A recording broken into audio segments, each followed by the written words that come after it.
Salut! Aujourd'hui, on va parler de l'azote liquide.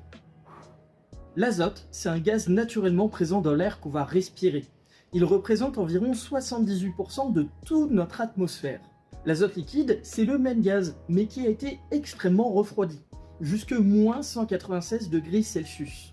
Alors ça, c'est possible grâce au changement d'état de la matière. Petite révision de ce qu'on voit normalement en primaire collège. Quand on va passer de l'état gazeux à l'état liquide, c'est ce qu'on va appeler la liquéfaction. L'azote liquide, il a un avantage, c'est son transport.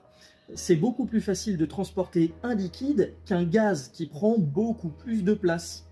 Et surtout, on peut l'utiliser dans plein de domaines, que ce soit en médecine, que ce soit en alimentation, dans les laboratoires et plein d'autres. Évidemment, on va s'amuser un peu avec cet azote liquide. On va faire des expériences en commençant avec un élastique. Bon, normalement, tout le monde connaît, hein, quand on prend un élastique, on tire dessus, il revient à sa forme initiale. Mais maintenant, qu'est-ce qui se passe si je plonge mon élastique dans l'azote liquide? Je vous laisse mettre votre idée en commentaire. En attendant, il faut savoir que l'élastique est fait en caoutchouc, une matière qui va vouloir revenir à son état initial. C'est pour ça que quand on le lâche, il reprend sa forme. Mais après, même pas 10 secondes dans l'azote liquide, notre élastique est devenu extrêmement dur. On peut même le casser avec ses doigts. Bon, là c'est simplement que les molécules de caoutchouc ont été extrêmement refroidies.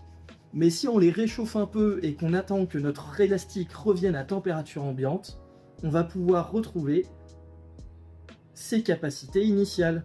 Quand on tire dessus, il reprend sa forme. Maintenant, qu'est-ce qui se passe si je mets ma main à l'intérieur? Alors évidemment, je ne vais pas le faire. On va plutôt prendre l'exemple d'une feuille. C'est quasiment la même chose. En fait, une feuille ou un être humain, c'est composé de cellules qui vont contenir de l'eau. Alors, qu'est-ce qui va se passer? On met notre feuille à l'intérieur, on attend quelques secondes, comme pour notre élastique, et même résultat, notre feuille va être complètement cassante.